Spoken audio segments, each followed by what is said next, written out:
इयत्ता 3री ची कविता पाहत आहोत। कवितेचं नाव आहे सुट्टीच्या दिवसात आणि कवी कोण आहेत? अनंत भावे। तर शाळेतील सुट्टीच्या दिवसात मुलांचे कालचक्र कसं मोडून पडतं आणि त्यांचे नेहमीचे जग कसे अजब असते असं ह्या कवितेमध्ये सांगितलेलं आहे। सुट्टीच्या दिवसात वाटते खुशाल आकाशात उडावे। बघा, सुट्टीच्या दिवसात मुलांना काय काय करावेसे वाटते हेच या कवितेमध्ये सांगितलेले आहे। तर सुट्टीच्या दिवसात मुलांना स्वैरपणे आरामात पक्ष्यांप्रमाणे काय करावेसे वाटते? आकाशात उडावेसे वाटते आणि इंद्रधनुच्या घसरगुंडीवर खाली वर खाली व्हावे असे त्यांना सुद्धा वाटते। म्हणजे इंद्रधनुष्य जसं आकाशामध्ये पावसाळ्याच्या दिवसामध्ये इंद्रधनुष्य सप्तरंगी आपल्याला दिसतो की नाही, तसं त्या इंद्रधनुष्या घसरगुंडीवर खालीवर असं मुलांना खेळावसे वाटते। जसं तुम्ही एखाद्या मोठ्या बागेमध्ये गेले, घसरगुंडे असतात हे नाही, घसरगुंडीवर घसरगुंडी खेळतात, तसं कवीला या सुट्टीच्या दिवसामध्ये या इंद्रधनुष्याच्या घसरगुंडीवरती खालीवर व्हावेसे वाटते।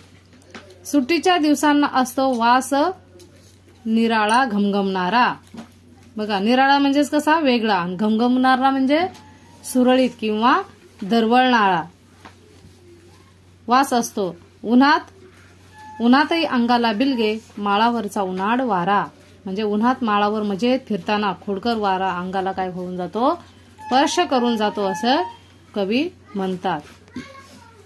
सुट्टीच्या दिवशी जादूने अद्भुत होते नेहमीचे जग। बघा, सुट्टीच्या दिवसात अशी जादू असते की नेहमीचे जग अजब असते। अजब म्हणजेच कसे? अद्भुत, आश्चर्यकारक हे नेहमीचे जग लेखकाला वाटायला लागते। आणि मग मळक्या विटक्या वस्तूंवरती नवतेजांचे चमके झगमग। मग कवी काय बोलतात की मळलेल्या विटलेल्या वस्तूवर नवीन तेज येते आणि त्यांना काय होते? वस्तू झगमगायला लागतात आणि त्या सुंदर दिसत असतात। सुट्टीच्या दिवशी शरीरातून प्रचंड शक्ती राही उसळीत। बघा, ज्यावेळेस कवी सांगतात की ज्यावेळेस सुट्टी असते शाळेला, हे की नाही, त्यावेळेस मुलांच्या शरीरातून प्रचंड अशी शक्ती काय होते? उंचवळत राहते। म्हणजे मुलांना काय होतं? खूप आनंद होत असतो। सुट्टी असल्याच्या नंतर आनंद होतो की नाही तुम्हाला? त्याप्रमाणे वाटे पोहू साती सागर गगनचुंबी ओलांडू पर्वत। म्हणजे मुलांना एवढा आनंद होतो की त्यांना असं वाटतं की 7 समुद्र पोहून जावेत की काय। म्हणजे थोडक्यात सांगायचं म्हणजे प्रचंड शक्ती त्यांच्या अंगामध्ये येते खेळण्यासाठी, बरोबर की नाही? आणि असे मोठे मोठे पर्वत पण ओलांडून जावे की काय अशी एवढा त्यांना प्रचंड आनंद होत असतो। सुटे भान काळाचे सगळे सुट्टीमध्ये कसे काय येते। बघा, ज्यावेळेस सुट्टी असते तर मुलांना काळाचे म्हणजे कसे? वेळेचं भान सुद्धा राहत नाही, किती वाजले त्यांना जेवायची सुद्धा सूद नसते। ते एवढे खेळामध्ये मग्न होतात की त्यांना कुठल्याही प्रकारचं भान राहत नाही। वेळ कसा गेला, किती वाजले हे सुद्धा समजत नाही। आठवड्या महिन्याचे वर्षाचे कालचक्र मोडूनच पडते आणि मग आठवड्याचे महिन्याचे वर्षाचे कालचक्र कोलमडून पडते। म्हणजेच काय?